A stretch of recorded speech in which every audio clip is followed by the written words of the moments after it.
Get out! Derek's voice cut through the cold November air like a knife. You're not welcome here anymore, Mother. I stood on my son's pristine doorstep, still smelling of smoke, my clothes ash-stained, holding nothing but my purse and the singed photo album I'd managed to grab before the firefighters pulled me out.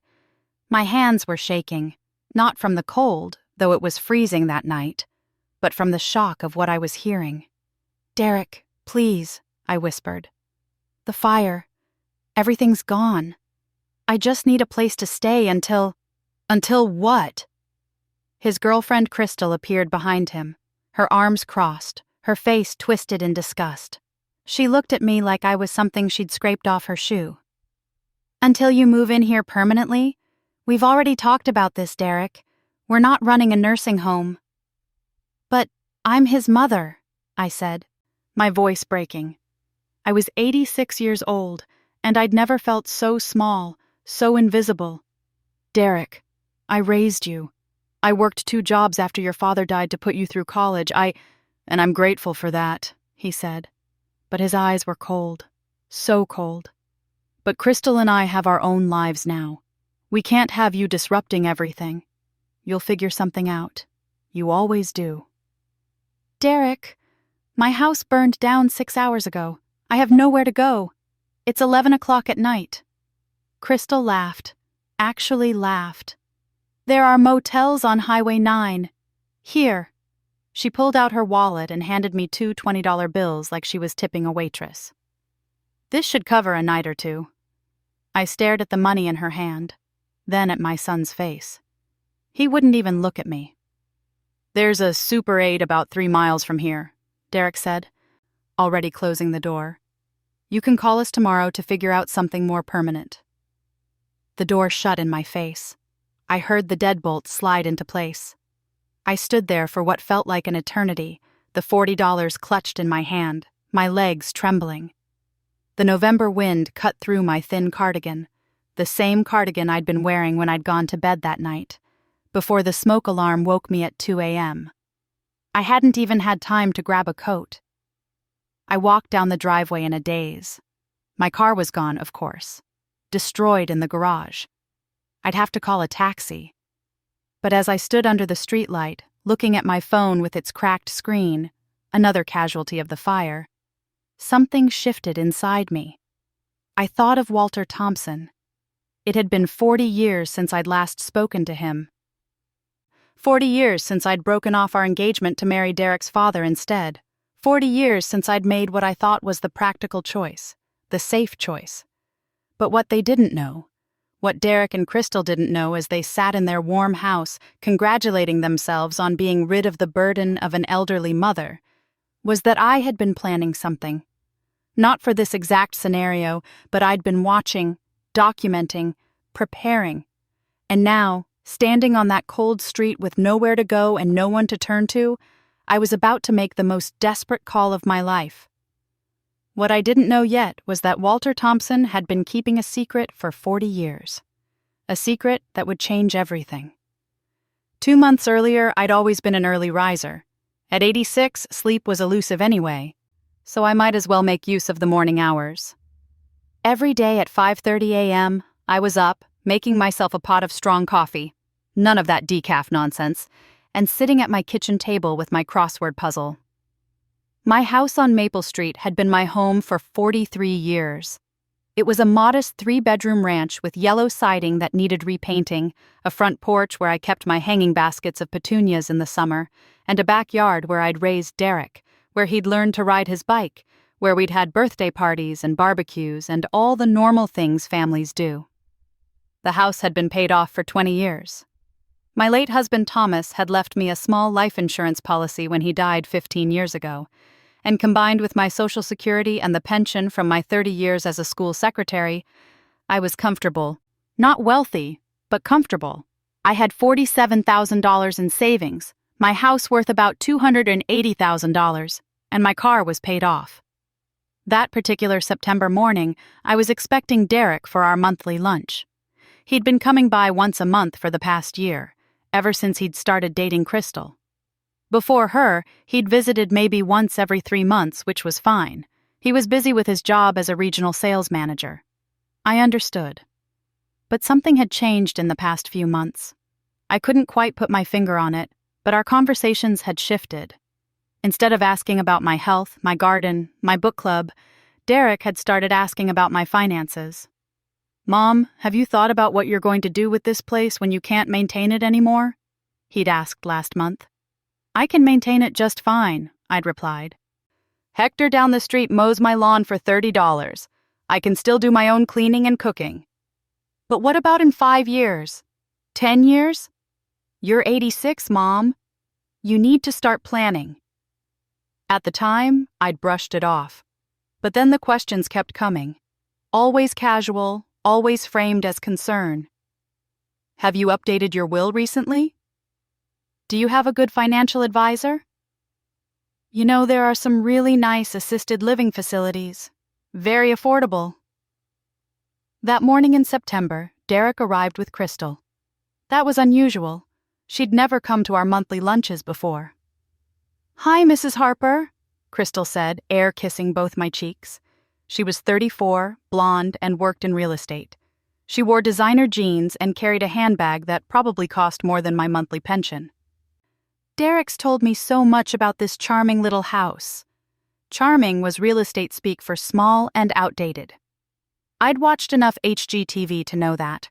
I'd made my special chicken salad, the one with grapes and walnuts that Derek used to love as a boy. We sat at my kitchen table, the same table where I'd helped him with his homework, where we'd had countless family dinners. "So, Mom," Derek said, barely touching his food, "Crystal and I have been talking, and we have something we want to discuss with you." "Oh?" I sipped my iced tea, watching them both carefully.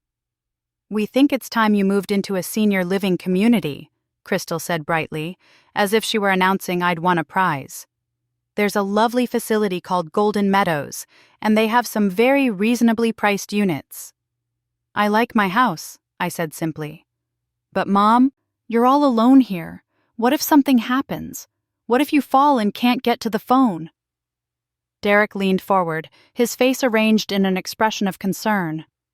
"We worry about you." "I have a life alert button," I pointed out. "And I'm in excellent health. Dr. Morrison says my blood work is better than people 20 years younger." "That's great, Mom, but—" Derek glanced at Crystal, and something passed between them, some unspoken agreement. "The thing is, this house is worth quite a bit. The market's hot right now, and you're sitting on almost $300,000 in equity. If you sold it and moved into Golden Meadows, you'd have plenty of money left over to live comfortably." "Left over for what?" Another glance between them. "Well, for your care," Crystal said smoothly. "And you know, Derek is your only son. It would be nice if there was something for him eventually, instead of it all going to the nursing home when you need one." There it was, the real reason for this visit. "I see," I said quietly. I set down my glass very carefully. "You want me to sell my house so you can have the money." "That's not what we're saying," Derek protested, but his face was flushed. "We're thinking about your future, about making sure you're taken care of." "I am taken care of. I take care of myself. For now," Crystal said. "But what about next year? 5 years from now? Derek would feel terrible if something happened to you because you were too stubborn to admit you need help." I looked at my son, really looked at him. When had he become this person? This stranger who saw his mother as an inconvenience, as a financial opportunity. "I'm not selling my house," I said firmly. "This discussion is over." Derek's jaw tightened. "Mom, be reasonable. We're trying to help you. By taking my home? No thank you." They left shortly after that, barely disguised anger on both their faces. After they were gone, I sat at my kitchen table for a long time, my chicken salad uneaten, my heart heavy. I called my best friend Florence. We'd known each other since our kids were in elementary school together. Flo was 84 and sharp as a tack. "They want your house," Flo said bluntly when I told her what happened. "My daughter tried the same thing with me 2 years ago. I told her to kick rocks." "But Derek is my son. I raised him better than this." Honey, you raised him fine. But that girlfriend of his? She's got her claws in him good. Real estate agent, you said? She probably already has the listing planned. That evening, I couldn't stop thinking about it. I took out my old photo albums, the ones I'd kept for 60 years. There were pictures of Derek as a baby, as a toddler, as a young man graduating college. There were pictures of Thomas and me on our wedding day. And buried in the back, in a small envelope I hadn't opened in 40 years, were pictures of Walter Thompson and me. We'd dated for 3 years in our early 20s. We'd been engaged. He'd been so handsome in his army uniform, about to ship out to Korea. He'd asked me to wait for him, to marry him when he came back. But I'd been scared. The Korean War was dangerous, and Walter was going into combat. Thomas Harper had been safe.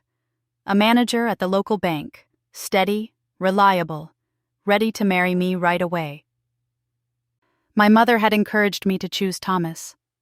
"A bird in the hand, Evelyn," she'd said. "Walter might not come back. And even if he does, who knows what kind of man he'll be after the war." So I'd broken it off with Walter 2 weeks before he deployed. I'd married Thomas 3 months later. It wasn't that I didn't love Thomas. I did, in a way. He was good to me. He worked hard. He was an excellent father to Derek. We had a solid, comfortable marriage for 38 years before his heart attack took him. But sometimes, late at night, I wondered about Walter. What kind of life we might have had. I'd heard through the grapevine over the years that he'd come back from Korea, that he'd never married, that he'd moved out west and made something of himself in business. That was all I knew. That night, looking at those old pictures, Walter and me at the state fair, at a drive-in movie, dancing at the Elks Lodge, I felt a wave of sadness wash over me. Not for Walter specifically, but for my youth, for the woman I'd been before I'd learned to be practical, before I'd learned that security mattered more than passion. I put the pictures away and went to bed, not knowing that in 2 months, those pictures would be the only thing I'd save from the fire that would destroy my home. The incident started small. 2 weeks after that lunch, Derek called to tell me he needed me to co-sign a loan for him. "Just a small business loan, Mom. $20,000. The bank requires a co-signer, and with the equity in your house, it would really help me out." "What kind of business?" I asked. "Crystal and I are thinking of starting a property management company. It's a great investment opportunity." "I'm not co-signing any loans, Derek." "Mom? Come on. I'm your son. I've never asked you for anything. You asked me to sell my house 2 weeks ago." He hung up on me. 3 days later, I got a call from a lawyer's office. They were asking questions about my will, about whether I had power of attorney documents in place, whether I'd considered estate planning.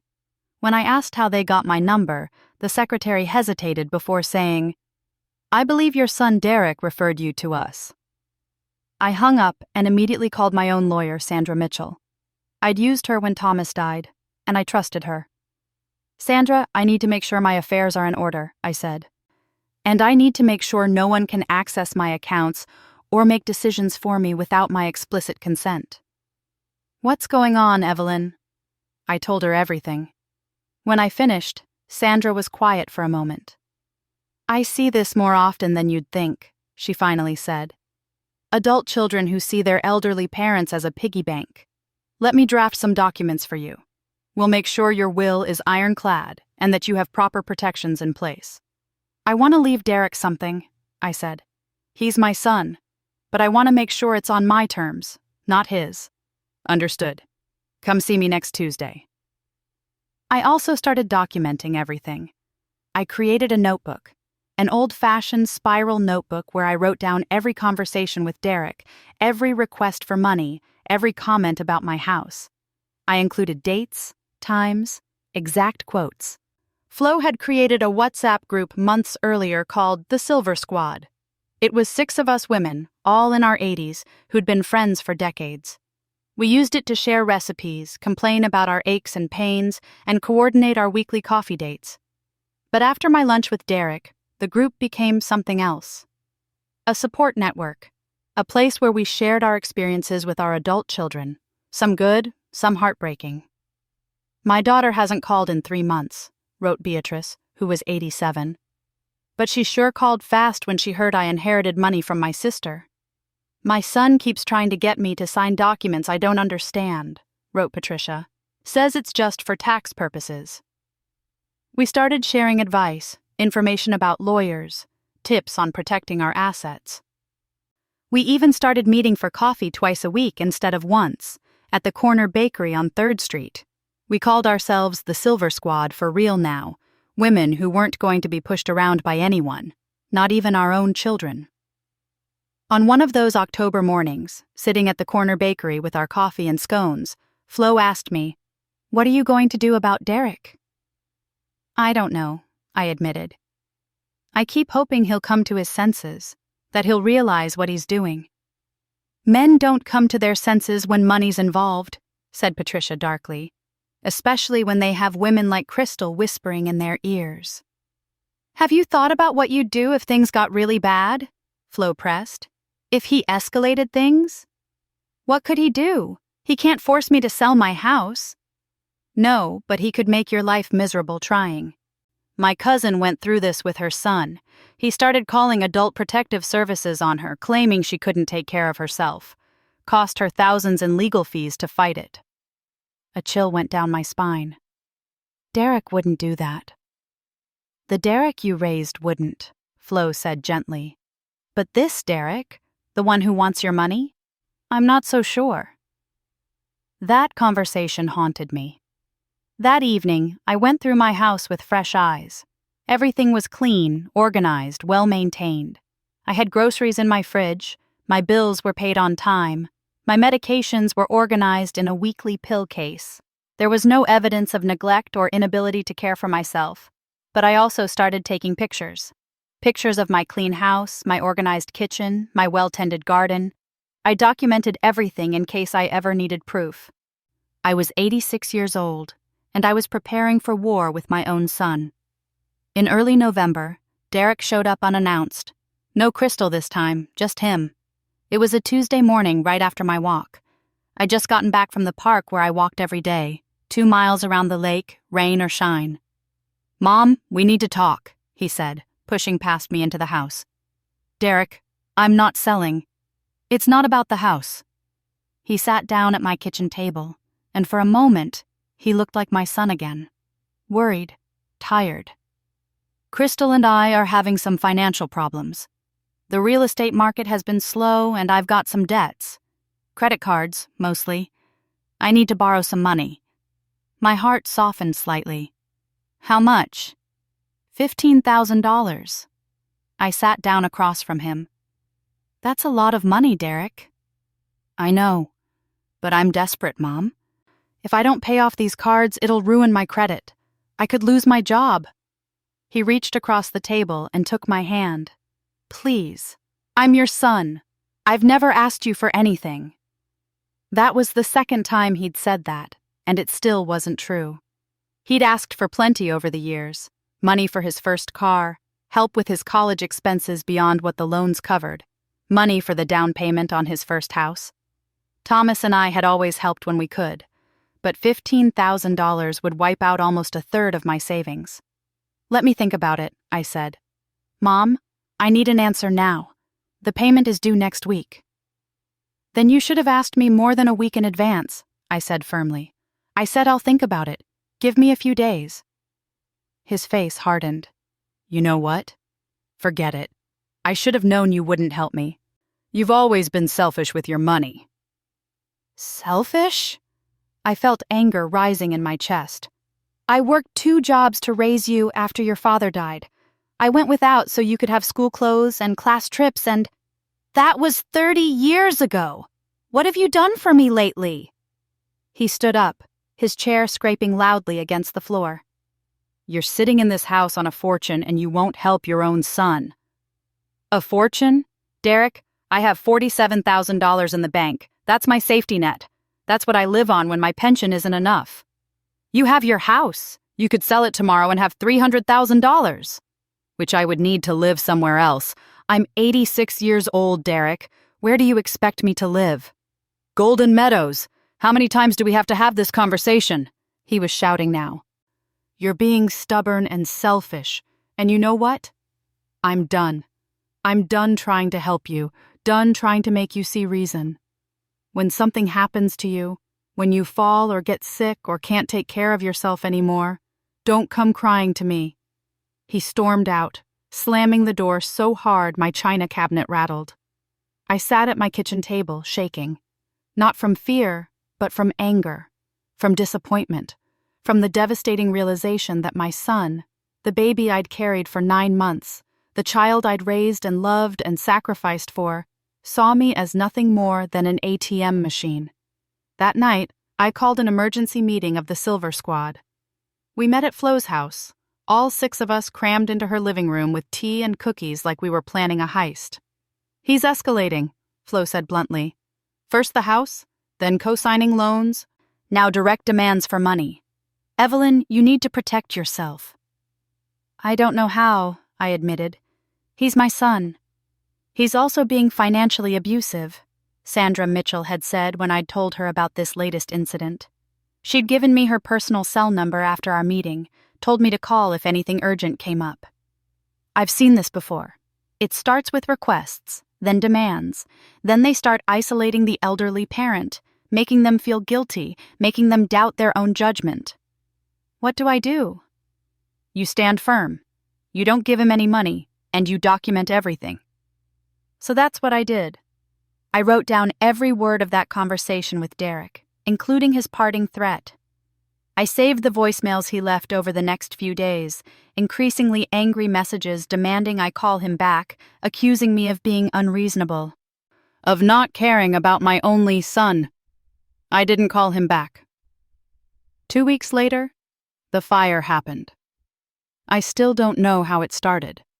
The fire marshal said it might have been faulty wiring in the garage, but they couldn't be sure. The investigation was ongoing. All I know is that I woke up at 2 a.m. to the smoke alarm shrieking. My bedroom was already filling with smoke.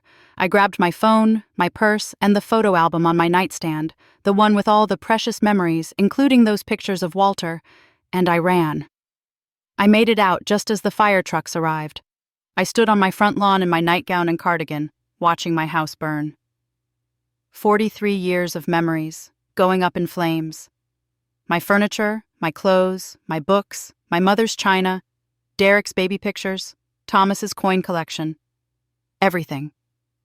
The neighbors gathered, offering blankets and sympathy. Mrs. Chen from next door insisted I come to her house, gave me tea and a place to sit while the firefighters did their work. But by dawn, it was clear. My house was a total loss. That's when I called Derek. Through my tears, through my shock, I called my son. Because where else was I supposed to go? "Mom? It's 6 a.m, he answered groggily. "Derek, there was a fire. The house is gone. Everything's gone." Silence. Then, "What do you mean, gone?" "Burned down. The whole thing. I'm at the neighbor's house. Derek, I need help. I need somewhere to stay while I figure out what to do." More silence. Then I heard Crystal's voice in the background. "What does she want now?" "I'll call you back," Derek said. He didn't call back. I waited for 2 hours, sitting in Mrs. Chen's kitchen, wearing her husband's 2 large sweatpants and sweatshirt because my nightgown smelled like smoke. Finally, I called Derek again. "I can't talk right now, Mom. I'm at work." "Derek, I have nowhere to go. The insurance company won't even talk to me until Monday. Look, Mom, this is really bad timing. Crystal and I have plans this weekend. Can't you stay with one of your friends?" "For how long? A night? A week? Derek, I'm homeless." "Don't be dramatic. You have insurance, don't you? They'll put you up in a hotel or something. Listen, I really have to go. I'll try to come by sometime next week." He hung up. I stared at my phone, not quite believing what I'd just heard. My house had burned down 5 hours ago, and my son was too busy to help me. Mrs. Chen found me sitting there, tears streaming down my face. "Oh, honey," she said, putting her arm around me. "What did he say?" He said he's busy. She made a sound of disgust. You can stay here as long as you need. I mean it. But I couldn't impose on the Chens forever. That afternoon, after the fire marshal said I could leave the scene, I took a taxi to the Super 8 motel on Highway 9, the same one Crystal would later recommend with such disdain. I checked into room 127, paying with my credit card because that's all I had. The room was clean but depressing. 2 double beds with bedspreads that had seen better days, a TV bolted to the dresser, a bathroom with a shower that dripped. I sat on the bed and looked at what I had left. My purse, my phone, and a smoke-damaged photo album. I opened the album carefully. Most of the pictures were ruined, the edges charred, the images obscured by soot. But the envelope in the back, the one with Walter's pictures, had been protected by the album's cover. Those pictures were intact. Walter in his army uniform, grinning at the camera. Walter and me at the county fair, sharing cotton candy. Walter on one knee, holding up the ring he'd bought with 3 months' salary, asking me to marry him. I'd said yes to that proposal. It was only later, after fear had set in, that I'd said no to the marriage. I sat in that motel room for hours, just looking at those pictures, thinking about the choices I'd made, the life I'd lived, thinking about Derek and his betrayal, about Crystal's cruelty, about the fact that I was 86 years old and alone in a cheap motel with nowhere to go. And I thought about Walter Thompson. Over the years, I'd occasionally looked him up online. I wasn't on social media, didn't really understand it, but I'd Googled his name a few times. I knew he'd started a company called Thompson Industries somewhere in California. I knew he'd done well for himself. I knew he'd never married, though I didn't know why. What I had never done in 40 years was try to contact him. But sitting in that motel room, with the afternoon sun casting long shadows across the worn carpet, I made a decision. I had nothing left to lose. My house was gone, my savings would barely cover a few months of rent somewhere, and my son had made it clear I wasn't welcome in his life unless I was opening my checkbook. I pulled out my phone and, with hands that trembled slightly, I typed Thompson Industries California into Google. A website came up immediately, professional, sleek, showing a manufacturing company that specialized in aerospace components. At the bottom of the About Us page was a corporate address in San Diego and a phone number. I stared at that phone number for a long time. It was almost 4 p.m. If I called, would he even be there? Would he remember me? Would he hang up? Did I really want to call a man I hadn't spoken to in 40 years to ask for help? But what else did I have? The Silver Squad had already offered their couches, their spare bedrooms, but they were all elderly women on fixed incomes. I couldn't burden them long term. The insurance company wouldn't assess my claim until Monday. Today was Saturday, and even then, it would be weeks before any payout. I needed someone. And the only person I could think of, the only person who might possibly care about what happened to me, was a man I'd broken up with 40 years ago. I dialed before I could talk myself out of it. Thompson Industries, how may I direct your call? My voice came out rough, uncertain. I'm looking for Walter Thompson. Mr. Thompson is in a meeting at the moment. May I take a message? Could you tell him Evelyn Harper called? He might remember me as Evelyn Blackwood, from Indiana, a long time ago. And what is this regarding? What was it regarding? How did I explain this? Just tell him, please. It's important. The receptionist took my number, her tone suggesting she got calls from random old ladies claiming to know Mr. Thompson every day. I hung up and sat on the edge of the motel bed, feeling foolish. What had I been thinking? That he'd remember me? That he'd care? We'd dated 40 years ago in Dury. He'd probably forgotten all about Evelyn Blackwood, the girl who'd broken his heart right before he shipped out to war. But 30 minutes later, my phone rang. Unknown number, California area code. Hello? Evelyn? His voice. I'd know it anywhere, even after 40 years. Older, rougher, but still Walter's voice. "Walter, I'm sorry to bother you. I didn't know who else to call." "What's wrong? Are you okay?" Just those simple questions, spoken with genuine concern, broke something inside me. I started crying, really crying, the kind of crying I hadn't done since Thomas died. "Evelyn, talk to me. What happened?" Through my tears, I told him everything. The fire, the loss of my house, Derek's betrayal, standing on his doorstep and being turned away. $40 and a recommendation for a motel. All of it came pouring out to a man I hadn't spoken to in 4 decades. He listened without interrupting. When I finally fell silent, exhausted from crying, he said, "What motel are you at?" "The Super 8 on Highway 9, in Greenfield, Indiana." "But Walter, I didn't call to ask for money or anything. I don't know why I called. I'm sorry." "Stop apologizing. Give me the address. I'm coming to get you." "What? Walter, you're in California. You can't just—" "I can and I will. I'll be there by tomorrow evening. Stay in that motel, stay safe, and don't talk to Derek. I'm going to help you, Evelyn. You should have called me a long time ago." "But—" "No buts. I'll see you tomorrow. And Evelyn?" "Yes?"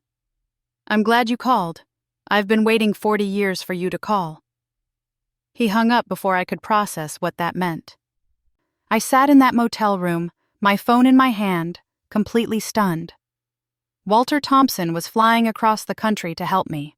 A man I'd dumped 4 decades ago was dropping everything to come to my rescue. But why?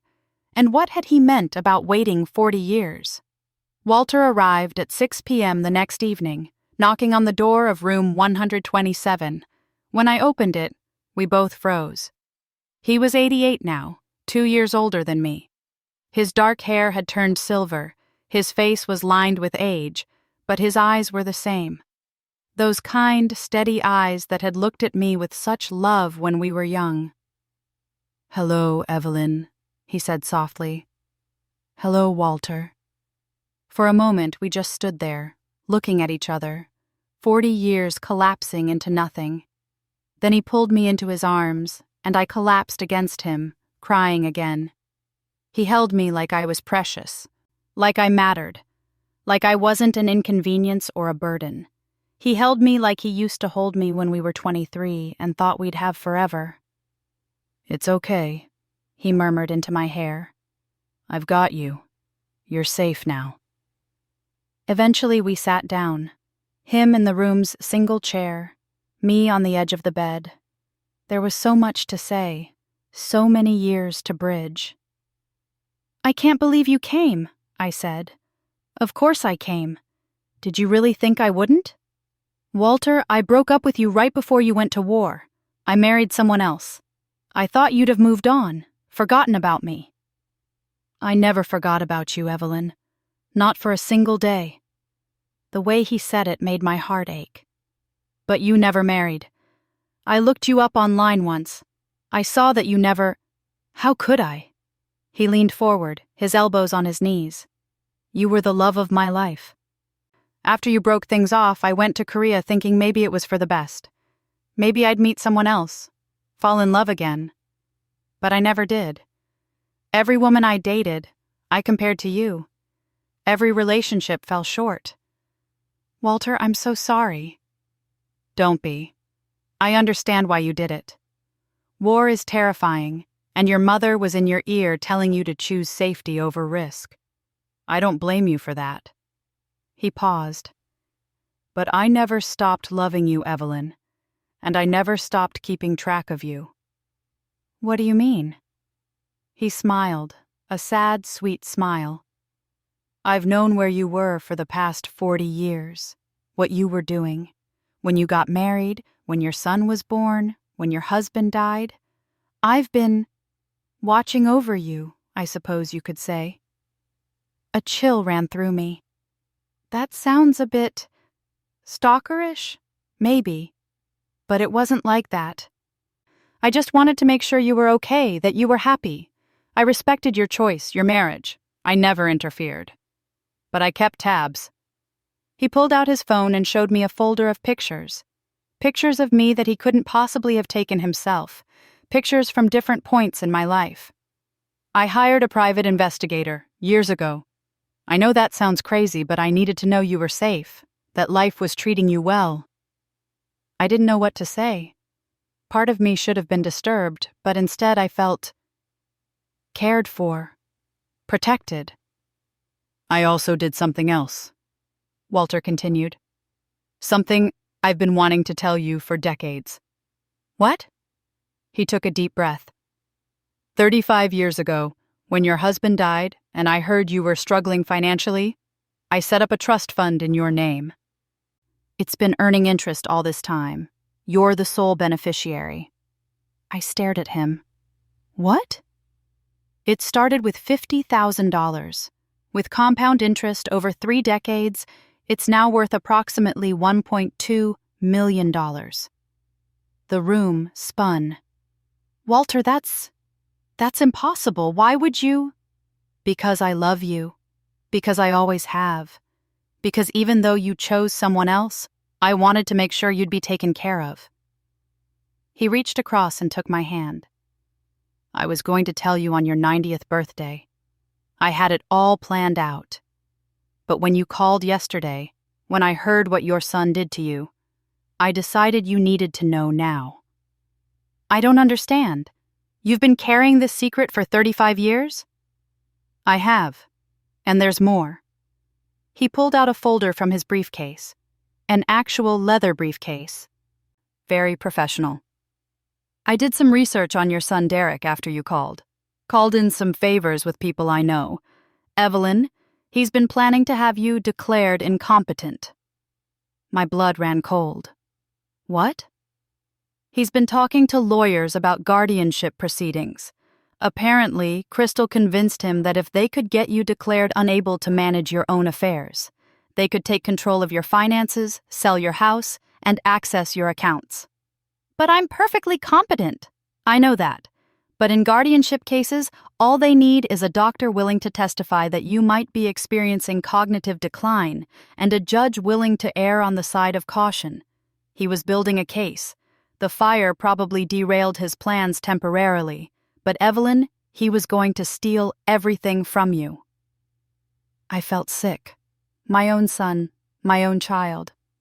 There's something else, Walter said gently. The fire marshal's preliminary report. There are indicators that the fire might not have been accidental. You think Derek, I don't know. The investigation is ongoing, but the timing is suspicious, and if he was planning to take control of your assets anyway, he left the sentence unfinished. I couldn't breathe. My son might have burned down my house. My son, who I'd raised and loved and sacrificed for, might have tried to kill me for my money.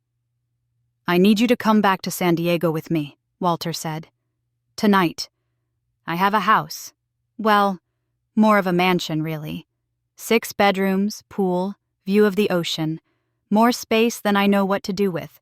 You'll have your own suite, complete privacy, and my lawyers will help you handle your son, your insurance claim, everything. Walter, I can't accept this. It's too much. It's not enough, he said firmly. Evelyn, I've spent 40 years wishing I could take care of you. Let me do it now. Please. I looked at this man who'd never stopped loving me, who'd watched over me from afar, who'd secretly ensured I'd have financial security even when I didn't know it. I thought about Derek, about his betrayal, about how he'd thrown me out onto the street like garbage. And I made my choice. Okay, I said. I'll come with you. Walter's house wasn't just a mansion. It was spectacular. Perched on a cliff overlooking the Pacific Ocean, it had floor-to-ceiling windows, modern furnishings mixed with comfortable touches, and more space than 10 people would need. My suite was on the 2nd floor, with a king-sized bed, a sitting area, a bathroom the size of my old bedroom, and a balcony where I could watch the sunset over the water. This is too much, I protested weakly as Walter showed me around. It's yours for as long as you want it, he replied. Forever, if you'd like. Evelyn, I mean it when I say I've been waiting for this. For you. I know it's been 40 years. I know we're different people now. but my feelings haven't changed. We spent the evening talking. He told me about his business, how he'd started Thompson Industries from nothing, how it had grown into a multi-million-dollar company that he'd sold 5 years ago for an enormous sum.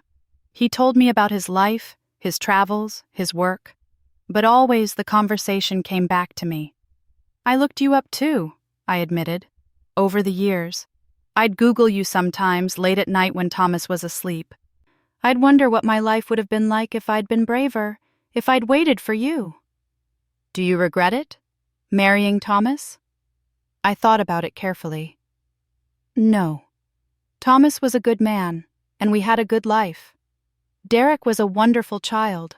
I don't know where that child went, but he was sweet and loving once. I don't regret my choices, but I do wonder about the path not taken. We could take it now, Walter said quietly. We're not dead yet, Evelyn. We're old, yes, but we're healthy. We could have 10 good years together. Maybe more. Walter, I'm a mess. I'm dealing with insurance claims, potential arson investigation, a son who might have tried to kill me. I can't think about... Then don't think. Just be here.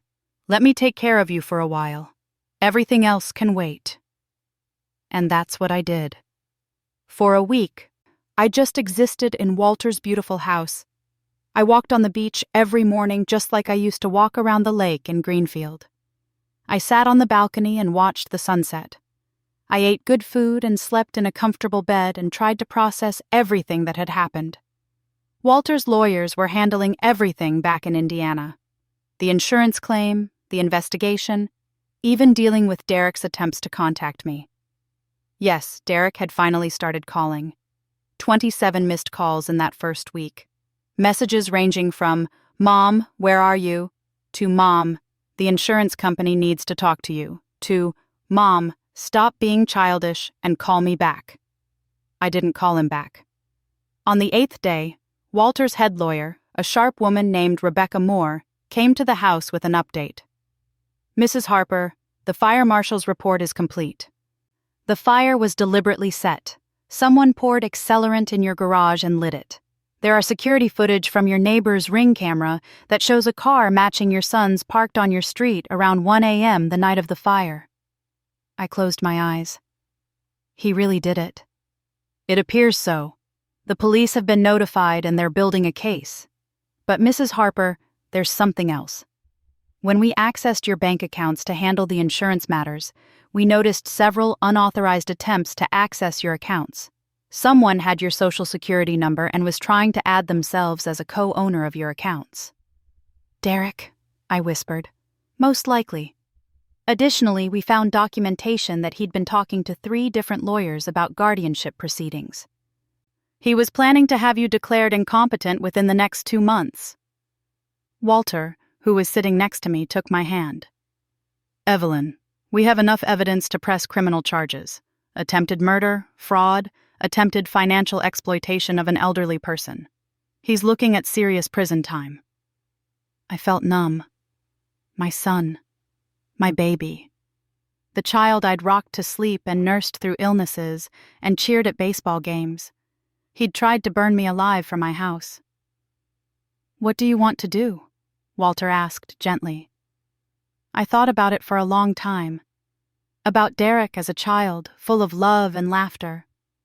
About Derek as an adult, cold and calculating, seeing me as nothing but a financial inconvenience. About Crystal, whispering poison in his ear, but about Derek making his own choices. "I want him to face consequences," I said finally.